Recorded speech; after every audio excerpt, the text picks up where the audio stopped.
নমস্কাৰ পুনৰবাৰ আসাম জিকে বিদ্যাপীঠত স্বাগতম জনাইছো আজি কাৰেন্ট এফেয়াৰ্সৰ 2025 চনৰ জানুৱাৰী মাহৰ গুটেই কাৰেন্ট এফেয়াৰ্সখিনি এটা ভিডিওতে লৈ আহিছো গতিকে ভিডিওটো স্কিপ নকৰাকৈ শেষলৈকে চাব আৰু আপুনি নিজে কিমানটা শুদ্ধ উত্তৰ কৰিলে হেতু কমেন্ট বক্সত শেষত জনাই দিব আৰু লাষ্টত আপোনালোকৰ বাবে এটা প্ৰশ্ন থাকিব যেটো শুদ্ধ উত্তৰ দিয়া প্ৰথম 10 গৰাকীৰ নাম মই অহা ভিডিওত ঘোষণা কৰি দিম আৰু যোৱা ভিডিওত মই এটা প্ৰশ্ন দিছিলো যে 2024 চনত ভাৰতৰ বিত্ত মন্ত্ৰী কোন আছিল অপচন দিয়া হৈছিল স্মৃতি জুবিন ইৰানী নিৰ্মলা সীতাৰামন নীতিন গাডকাৰী নে অনুৰাগ ঠাকুৰ ইয়াৰ শুদ্ধ উত্তৰটো হ'ব অপচন বি নিৰ্মলা সীতাৰামন 2024 চনত বিত্ত মন্ত্ৰী আছিল নিৰ্মলা সীতাৰামন আৰু ইয়াৰ শুদ্ধ উত্তৰ দিয়া প্ৰথম 10 গৰাকী নাম হৈছে ক্ৰমে দিব্যা পেগু 8989 পলাশজ্যোতি কোচ জিন্তু টেক অফিচিয়েল গগৈ ৰাজীৱ 614 অৰ্জুন বৰদলৈ পদুম দেউৰী সুৰেন গগৈ হিৰক ভাই 7096 নিৰঞ্জন মেধি এণ্ড লোক 330 এই 10 গৰাকীয়ে প্ৰথম শুদ্ধ উত্তৰ দিছিলে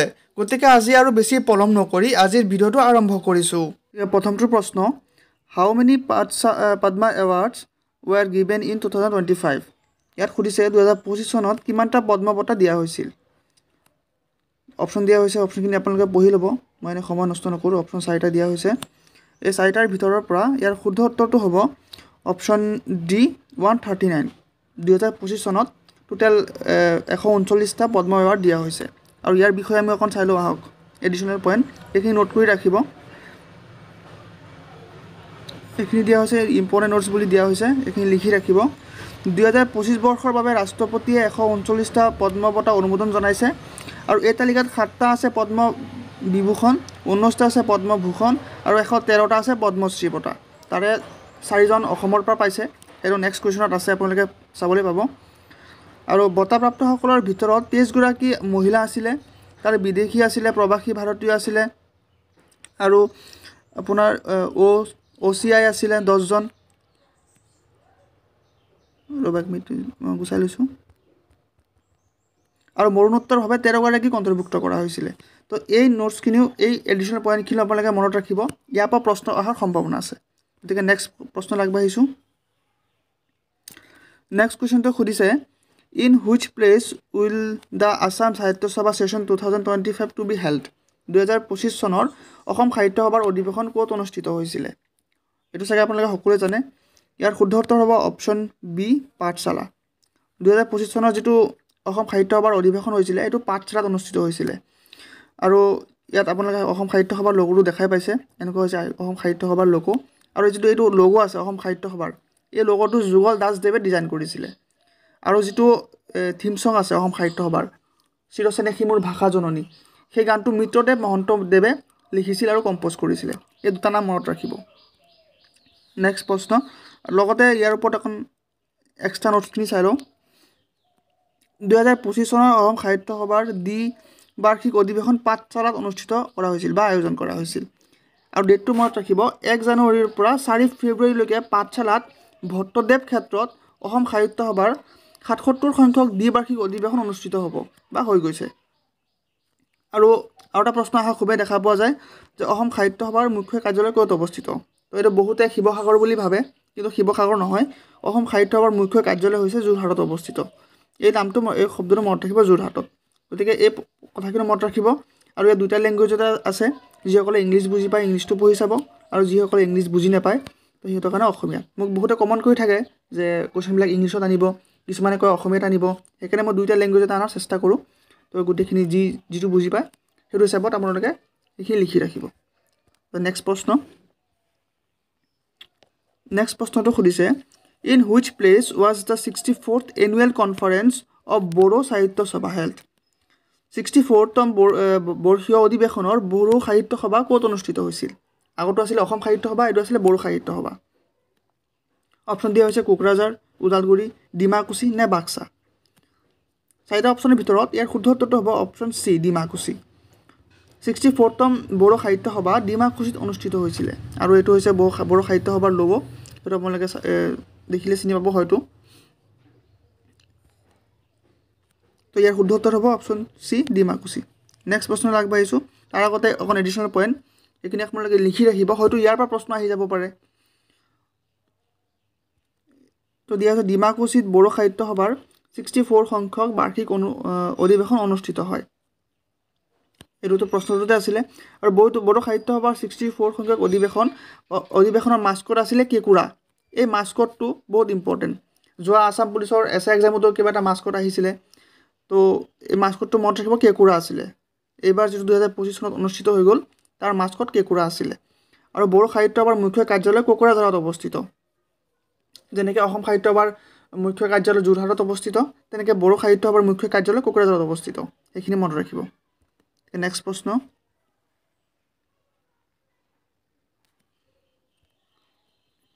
who is the only person to win the Padma Bhushan award from Assam in 2025? 2025 চনত পদ্মভূষণ লাভ কৰা অসমৰ একমাত্ৰ ব্যক্তিগৰাকী কোন? ইয়াত চাগে ফটোখন দেখা পাইছে, আপোনালোকে হয়তো চিনি নাপাবও পাৰে। অপশ্যন দিয়া আছে ভূপেন হাজৰিকা, যতীন গোস্বামী, মামণি ৰয়চম গোস্বামী নে হোমেন বৰগোহাঁই। তো ইয়াততো ভূপেন হাজৰিকা নহয়, কাৰণ ফটোখনততো এজনটো ভূপেন হাজৰিকা নহয়। মামণি ৰয়চম গোস্বামীও হ'ব নোৱাৰে। বাকী থাকিলে অপশ্যন ডি আৰু বি, যতীন গোস্বামী নে হোমেন বৰগোহাঁই। তো হোমেন বৰগোহাঁই নহয়, ইয়াৰ শুদ্ধ উত্তৰ হ'ব অপশ্যন বি, যতীন গোস্বামী। 2025 চনৰ যিটো পদ্মভূষণ বঁটা অসমৰ পৰা একমাত্ৰ তেওঁৱেই, যতীন গোস্বামীদেৱ, তেওঁৱেই অসমৰ পৰা 2025 চনত পদ্মভূষণ বঁটা লাভ কৰিছে। আৰু তেওঁৰ বিষয়ে অকণমান জানি লওঁ, হয়তো তাৰ পৰা প্ৰশ্ন আহি যাব পাৰে। তেওঁৰ বিষয়ে যতীন গোস্বামীৰ জন্ম হৈছিলে 2 আগষ্ট 1933 চনত। তেওঁ এগৰাকী ভাৰতীয় নৃত্যশিল্পী আৰু নৃত্য পৰিচালক। তেওঁ এজন ডান্সিং আৰ্টিষ্ট হয়, আৰু তেওঁ এজন ডিৰেক্টৰো হয়, বা তেওঁ এজন সত্ৰীয়া নৃত্যাচাৰ্য আৰু ভাৰতীয় শাস্ত্ৰীয় নৃত্যৰ এগৰাকী বিখ্যাত শিল্পী। লগতে এইটো মনত ৰাখিব, তেওঁ সত্ৰীয়া একাডেমীৰ পৰিচালক, তেওঁ গুৱাহাটী সত্ৰীয়া একাডেমীৰ পৰিচালক আৰু প্ৰতিষ্ঠাপক। তেওঁ গুৱাহাটী যিটো সত্ৰীয় একাডেমী আছে সেইটোৰ প্ৰতিষ্ঠাপকো হয় আৰু তেওঁ পৰিচালকো হয়। আৰু তেখেতে 2004 চনত সংগীত নাটক একাডেমী বঁটা লাভ কৰে, আৰু 2008 চনত সত্ৰীয়া নৃত্যলৈ আগবঢ়োৱা অৱদানৰ বাবে তেওঁ পদ্মশ্ৰী বঁটাও লাভ কৰে। তো গতিকে তেওঁ পদ্মশ্ৰী বঁটাও পাইছে, গতিকে তেওঁ পদ্মশ্ৰী বঁটাও পাইছে আৰু তেওঁ সংগীত নাটক একাডেমী বঁটাও পাইছে। দুইটা বঁটা তেওঁ পাইছে। 2004 চনত পাইছে সংগীত নাটক একাডেমী বঁটা, আৰু 2008 চনত পাইছে পদ্মশ্ৰী বঁটা, আৰু 2025 চনত পদ্মবিভূষণ বঁটা পাইছে। তেওঁ অসমৰ পৰা একমাত্ৰ ব্যক্তি। এটা মনত ৰাখিব। তো নেক্সট প্ৰশ্ন দিছে, which ministry declare 2025 as the year of reforms? কোনটো মন্ত্ৰালয়ে 2025 চনত সংস্কাৰৰ বছৰ ঘোষণা কৰিছে? তো অপশ্যন দিয়া হৈছে প্ৰতিৰক্ষা মন্ত্ৰালয়, বিত্ত মন্ত্ৰালয়, শিক্ষা মন্ত্ৰালয় নে স্বাস্থ্য মন্ত্ৰালয়। ইয়াৰ পৰা শুদ্ধ উত্তৰটো হ'ব option A, ministry of defence. প্ৰতিৰক্ষা মন্ত্ৰালয়ে 2025 বৰ্ষক সংস্কাৰ বছৰ অৰ্থাৎ ইয়াৰ অফ দ্য ৰিফৰ্মছ বুলি ঘোষণা কৰিছে। নেক্সট প্ৰশ্ন, which team won the Santosh trophy 2024-25? 2024-25 চনত সন্তোষ ট্ৰফি যিটো হৈছিলে, এই সন্তোষ ট্ৰফিটো কোনটো দলে লাভ কৰিছিল? অপশ্যন দিয়া আছে কেৰেলা, পশ্চিমবংগ, পাঞ্জাৱ নে গোৱা।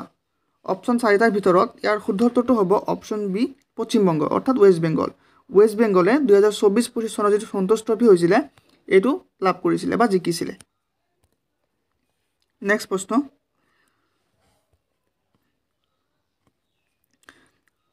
which airline became the first in India to offer in-flight Wi-Fi connectivity on domestic flights? ভাৰতৰ ভিতৰত কোনখন বিমান সংস্থাই ঘৰুৱা বিমানত ৱাইফাইৰ সংযোগ প্ৰদান কৰিছে, বা যিবিলাক ঘৰুৱা ফ্লাইট থাকে তাত ৱাইফাইৰ ব্যৱস্থাটো কৰিছে? তো ইয়াৰ শুদ্ধ উত্তৰটো হ'ব option B, air IndiGo.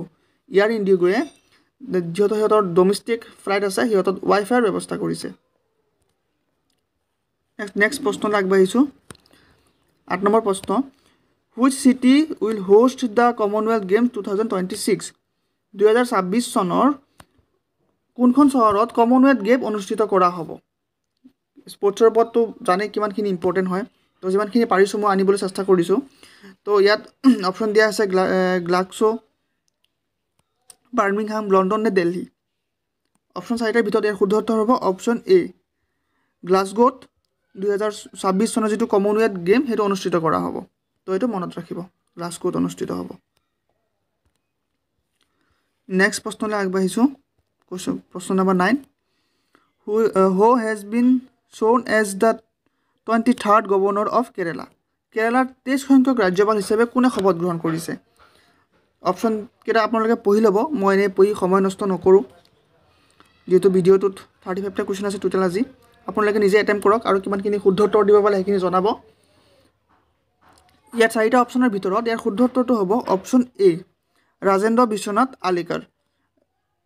Rajendra Biswanath Arlekar হৈছে কেৰালাৰ 23 সংখ্যক ৰাজ্যপাল, যিয়ে 2024 চনত 2024-25 মানে 2024 লাষ্টত আৰু 2025 আগত তেওঁ 2024 তেওঁ নিযুক্তি পাইছে আৰু 2025 তেওঁ শপত গ্ৰহণ কৰিছে।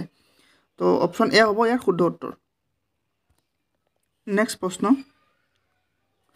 কুৱেশ্যন নম্বৰ 10, DRDO দেশৰ সংখ্যক প্ৰতিষ্ঠা দিৱস 1 জানুৱাৰীত উদযাপন কৰা হৈছিল। ইয়াত সুধিছে কোন DRDOয়ে যিটো 2025 চনৰ 1 জানুৱাৰী তাৰিখে নিজৰ প্ৰতিষ্ঠা দিৱস পালন কৰিছিল সেইটো কিমান সংখ্যক আছিলে সেইটো সুধিছে। ইয়াৰ শুদ্ধ উত্তৰটো হ'ব অপশ্যন বি, 67। 67 সংখ্যক DRDOয়ে নিজৰ প্ৰতিষ্ঠা দিৱস পালন কৰিছে 2025 চনৰ 1 জানুৱাৰী তাৰিখে, আৰু প্ৰত্যেক বছৰে 1 জানুৱাৰী তাৰিখে এইটো পালন কৰে। তো এইবাৰ যিটো পালন কৰিছিলে সেইটো 67তম আছিলে। নেক্সট প্ৰশ্ন,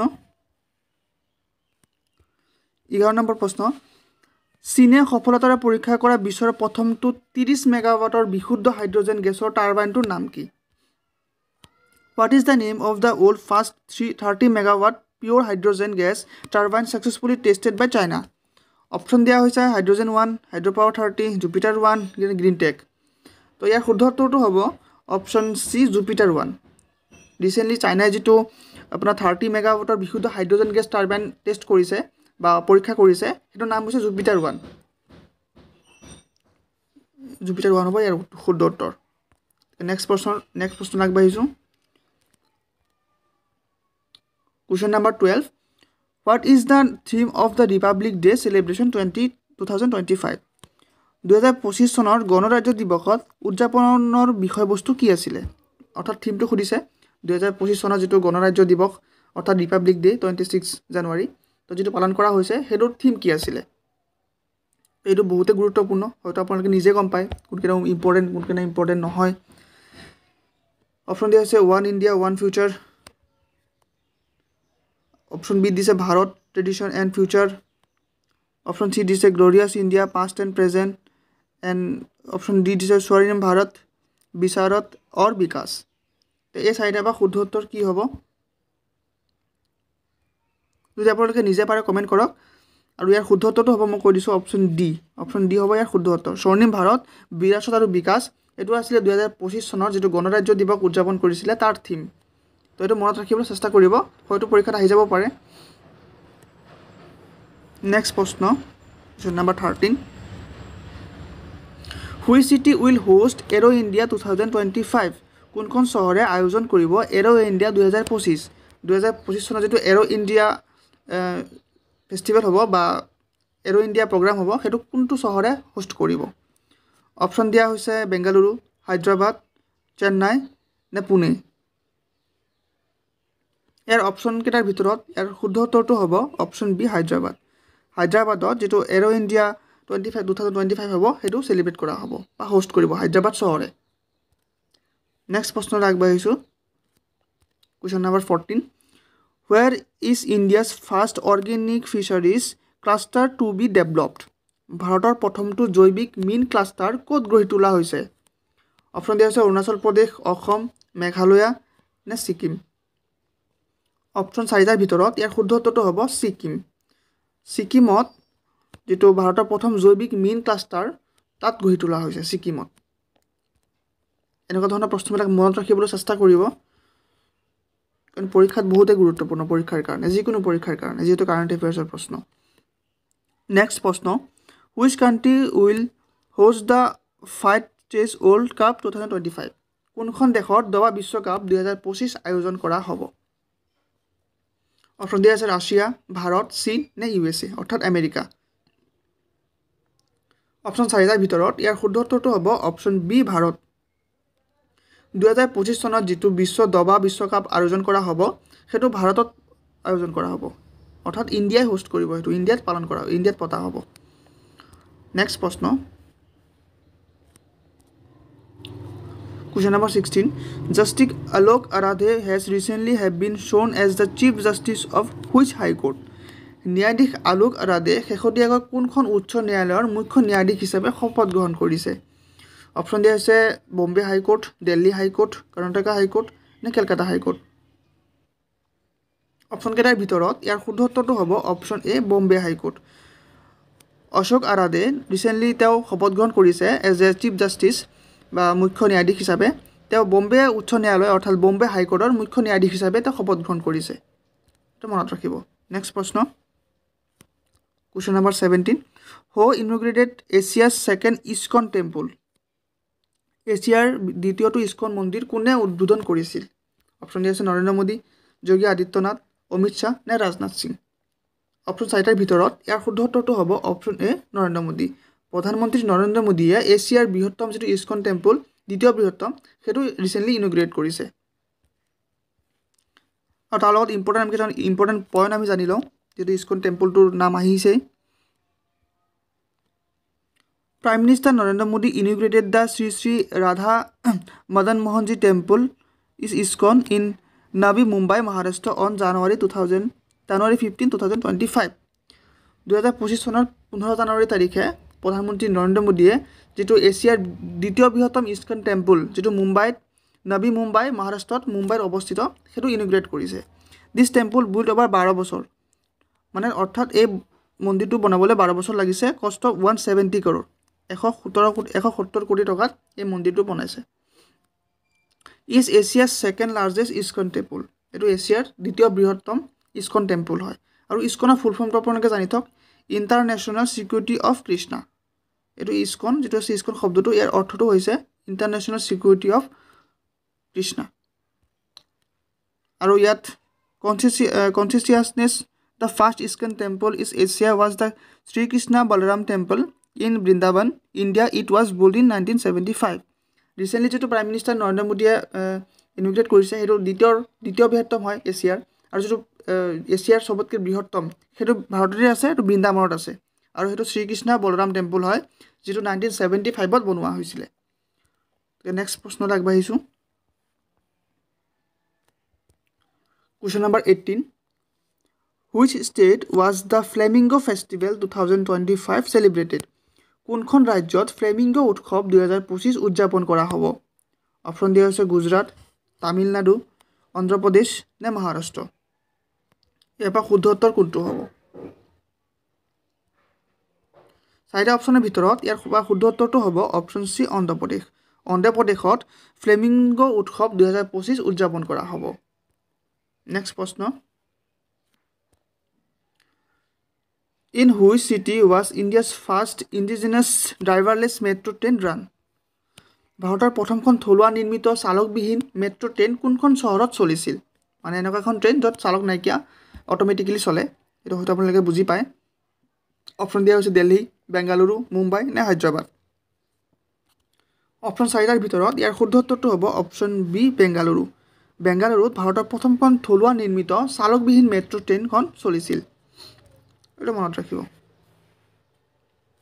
Question number 20 Where will the first International Olympic Research Conference to be organized? প্ৰথম আন্তঃৰাষ্ট্ৰীয় অলিম্পিক গৱেষণা সন্মিলন ক'ত আয়োজন কৰা হ'ব? অপচন দিয়া হৈছে গান্ধীনগৰ, আহমেদাবাদ, মুম্বাই নে বেংগালুৰু। অপচন চাৰিটাৰ ভিতৰত ইয়াৰ শুদ্ধ উত্তৰটো হ'ব অপচন এ গান্ধীনগৰ। গান্ধীনগৰত প্ৰথম আন্তঃৰাষ্ট্ৰীয় অলিম্পিক গৱেষণা সন্মিলন আয়োজন কৰা হ'ব আৰু এইটো 2025 আয়োজন কৰা হ'ব চাগে।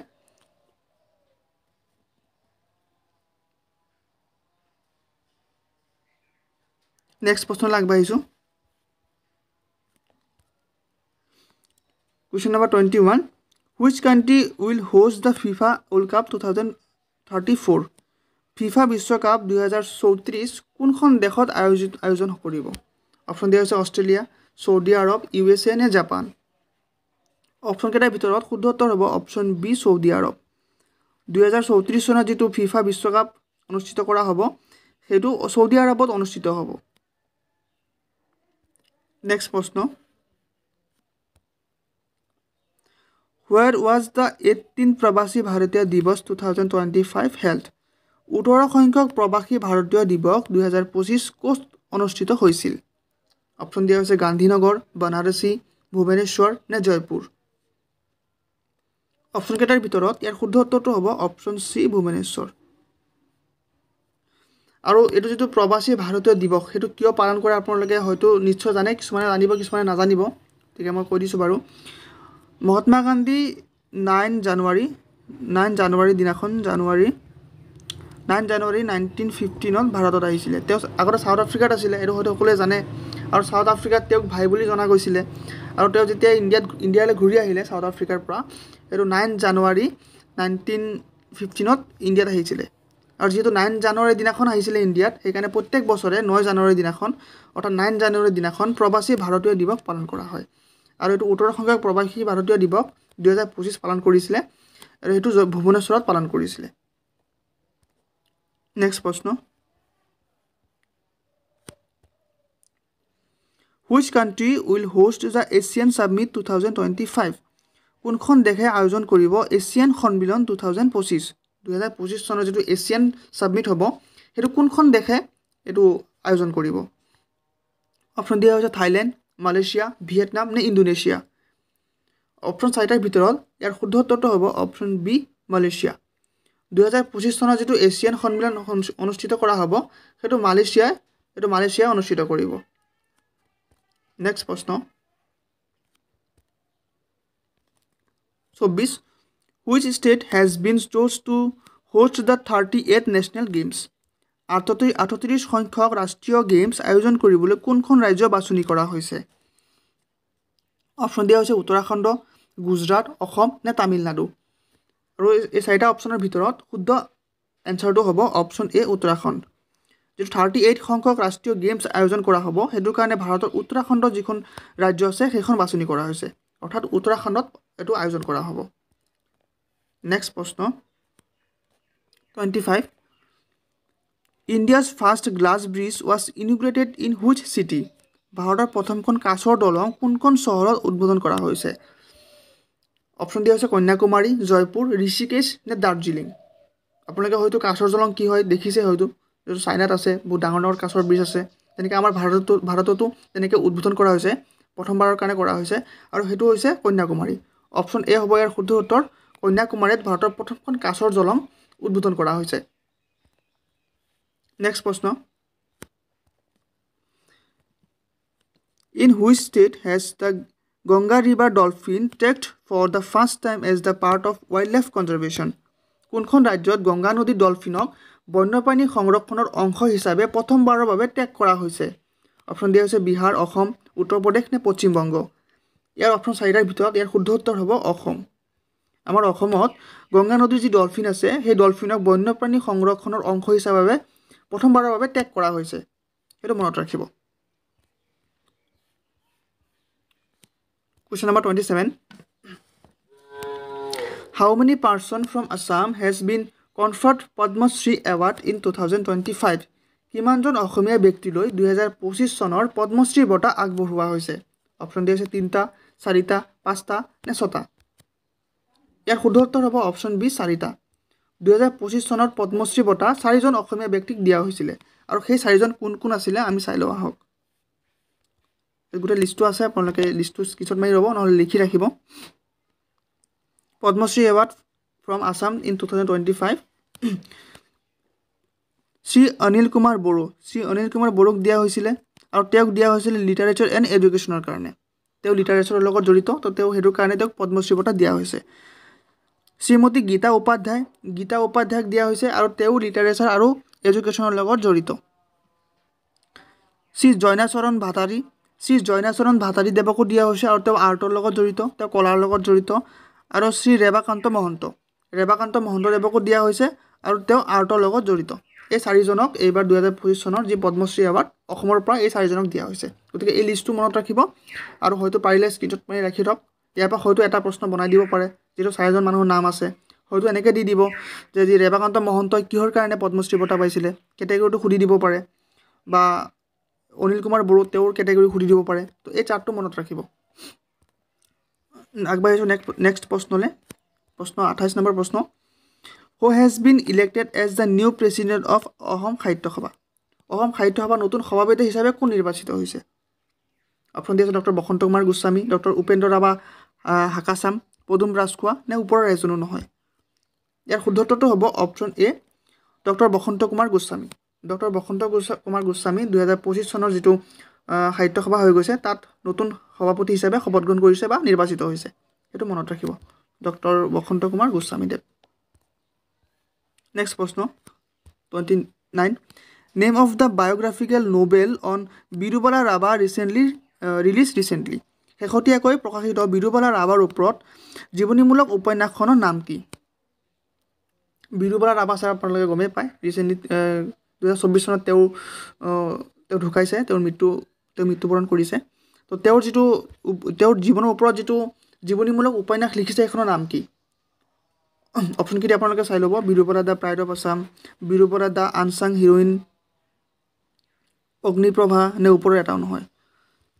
অপশ্যন চাৰিটাৰ ভিতৰত ইয়াৰ শুদ্ধ উত্তৰটো হ'ব অপশ্যন চি অগ্নিপ্ৰভা বিৰুবালা ৰাভাৰ ওপৰত যিখন জীৱনীমূলক উপন্যাস লিখা হৈছে সেইখন হৈছে অগ্নিপ্ৰভাখন নামটো মনত ৰাখিব এইটো অহাৰ চান্স বহুতে আছে পৰীক্ষাত নেক্সট প্ৰশ্ন question number 30 who has been recently awarded the Bir Piyango award শেহতীয়াকৈ কোনগৰাকী ব্যক্তিক বীৰ পাংৰাও বঁটা প্ৰদান কৰা হৈছে অসমৰ পৰা এজন ব্যক্তিক যাক বীৰ পাংৰাও বঁটা প্ৰদান কৰা হৈছে তেওঁ কোন হয় অপশ্যন দিয়া আছে মানস ৰবীন অংগৰাংগ পাপন মহন্ত ৰাদীপ শদিয়া নে জিতুল গোস্বামী বা জিতুল সোণোৱাল ক্ষমা কৰিব জিতুল সোণোৱাল বুলি দিয়া হৈছে তো ইয়াৰ শুদ্ধ উত্তৰটো হ'ব অপশ্যন চি ৰাজীৱ শদিয়াক শেহতীয়াকৈ মৰণোত্তৰভাৱে তেওঁক বীৰ পাংৰাও বঁটা প্ৰদান কৰা হৈছে তেওঁ যিহেতু তেওঁৰ মৃত্যুবৰণ হৈছে আপোনালোকে হয়তো সকলোৱে জানে তো তেওঁ মৃত্যুবৰণ হোৱাৰ পিছত তেওঁক এইটো বঁটা দিয়া হৈছিলে তো তেওঁ মৰণোত্তৰভাৱে এইটো বঁটা পাইছে নেক্সট প্ৰশ্ন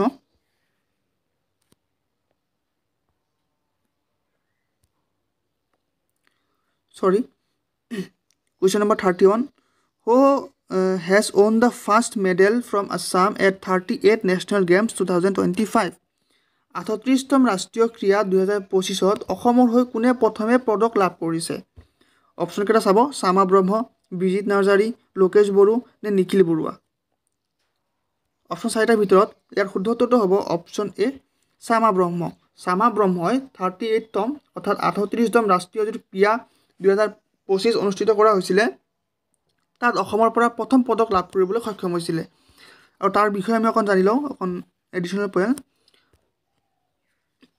এইটো আপোনালোকে স্ক্ৰীনশ্বট মাৰি ৰাখিব বা লিখি ৰাখিলে আৰু বেছি ভাল 38 নেশ্যনেল গেম 2025 সামা ব্ৰহ্ম তেওঁ অসমৰ পৰা হয় তেওঁ চিলভাৰ মেডেল পাইছিলে ইন 38 নেশ্যনেল গেমছ 2025 আৰু যদি সোধে সামা ব্ৰহ্ম কোনটো খেলৰ লগত জড়িত তেওঁ উষু খেলৰ লগত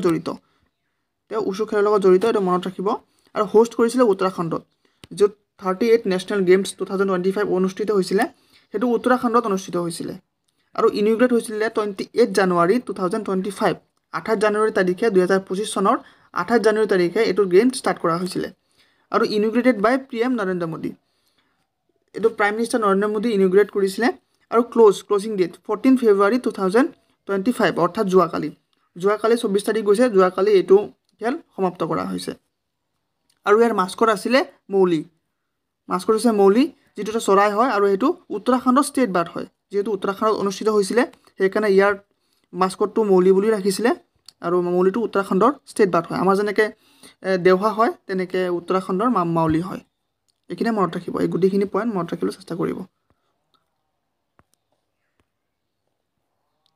নেক্সট প্ৰশ্ন Name the Assamese who has won the Miss India Poland 2024 title. অসমৰ কোনগৰাকী ছোৱালীয়ে মিছ ইণ্ডিয়া পোলেও 2025 কিতাপ লাভ কৰিছে অপশ্যন দিয়া আছে অনুৰাধা ৰয় ববিতা বৰালী জেছমিন পুনৱাল সৰি এইটো সোণোৱাল হ'ব এইটো মানে শুদ্ধ কৰি ল'ব পুনৱাল বুলি হৈ আছে এইটো সোণোৱাল হ'ব নান অফ দিছ অপশ্যন কেইটাৰ ভিতৰত ইয়াৰ শুদ্ধ উত্তৰটো হ'ব অপশ্যন এ অনুৰাধা ৰয়ে যিটো মিছ ইণ্ডিয়া পোলিঅ' 2024 হৈছিলে সেইটো তেওঁ কিতাপ দখল কৰিছিলে তেওঁ অসমৰ হয় নেক্সট প্ৰশ্ন in 94th annual convention of the Srimanta Sankardev Sangha will be held in Srimanta Sankardev Sangha 94তম বাৰ্ষিক অধিৱেশন অসমৰ কোনখন জিলাত অনুষ্ঠিত কৰা হ'ব ইয়াত শ্ৰীমন্ত শংকৰদেৱ শব্দ থাকি গ'ল তো আপোনালোকে মিলাই ল'ব অপশ্যন দিয়া হৈছে শিৱসাগৰ কামৰূপ মহানগৰ শোণিতপুৰ নে যোৰহাট অপশ্যন কেইটাৰ ভিতৰত ইয়াৰ শুদ্ধ উত্তৰটো হ'ব অপশ্যন ডি যোৰহাটত যিটো শ্ৰীমন্ত শংকৰদেৱ সংঘ 94তম বাৰ্ষিক অধিৱেশন সেইটো তাত অনুষ্ঠিত কৰা হ'ব নেক্সট প্ৰশ্ন What is India's rank in Global Firepower Index 2025? Global Firepower Index 2025 ভাৰতৰ স্থান কিমান অপশ্যন দিয়া হৈছে তৃতীয় চতুৰ্থ পঞ্চম নে ষষ্ঠ অপশ্যন কেইটাৰ ভিতৰত ইয়াৰ শুদ্ধ উত্তৰ হ'ব অপশ্যন বি চতুৰ্থ 2025 চনৰ যিটো গ্লোবেল ফায়াৰ পাৱাৰ ইণ্ডেক্স আছে তাত ভাৰতৰ স্থান হৈছে চতুৰ্থ স্থান এই ডাটাটো মনত ৰাখিব এনেকুৱা ডাটা খুবেই আহে আৰু খুবেই প্ৰয়োজনীয় হয় নেক্সট প্ৰশ্ন 35 নম্বৰ প্ৰশ্ন India's first constitution museum was inaugurated in which state ভাৰতৰ প্ৰথমটো সংবিধান সংগ্ৰহালয় কোনখন ৰাজ্যত উদ্বোধন কৰা হৈছে অপশ্যন দিয়া হৈছে হাৰিয়ানা ৰাজস্থান উত্তৰ প্ৰদেশ নে গুজৰাট অপশ্যন কেইটাৰ ভিতৰত ইয়াৰ শুদ্ধ উত্তৰ হ'ব অপশ্যন এ হাৰিয়ানাত ভাৰতৰ প্ৰথমটো সংবিধান সংগ্ৰহালয় উদ্বোধন কৰা হৈছে মনত ৰাখিব আৰু আজি আপোনালোকৰ বাবে এটা প্ৰশ্ন আছে এটা আপোনালোকে উত্তৰটো কি হ'ব কমেন্ট কৰি জনাব ইয়াত কৈছে who has been appointed as a new DG of CRPF ৰ নতুন ডিজি হিচাপে কোনে নিযুক্তি দিছে অপশ্যন দিয়া হৈছে কুলদীপ সিং জ্ঞানেন্দ্ৰ প্ৰতাপ সিং সুজয় লাল নে অৰুণ কুমাৰ তো ইয়াৰ শুদ্ধ উত্তৰটো কি হ'ব সেইটো আপোনালোকে কমেন্ট কৰি কমেন্ট বক্সত জনাব আৰু শুদ্ধ উত্তৰ দিয়া প্ৰথম 10 গৰাকীৰ নাম মই নেক্সট ভিডিঅ'ত ঘোষণা কৰি দিম আৰু যদি আপোনাক আজিৰ ভিডিঅ'ৰ সম্পূৰ্ণ পিডিএফটো লাগে তেতিয়াহলে ডেসক্ৰিপচনত মই টেলিগ্ৰাম চেনেলৰ লিংকটো দি দিছো তাতে জয়েন হৈ পেলাই আপোনালোকে ফ্ৰীতে পিডিএফটো লাভ কৰিব পাৰিব আৰু যদি আপুনি মোৰ চেনেলত নতুন আহিছে ভিডিঅ'টো এটা লাইক কৰি চেনেলটো সাবস্ক্ৰাইব কৰি দিয়ক কাৰণ মই এনেকুৱা ধৰণৰ ভিডিঅ' প্ৰায় আনি থাকো আপোনাৰো সুবিধা হ'ব পৰীক্ষাত ভাল মাৰ্কছ আনিবৰ কাৰণে আজিৰ কাৰণে ইমানখিনিয়ে লগ পাম অন্য এটা ভিডিঅ'ত ধন্যবাদ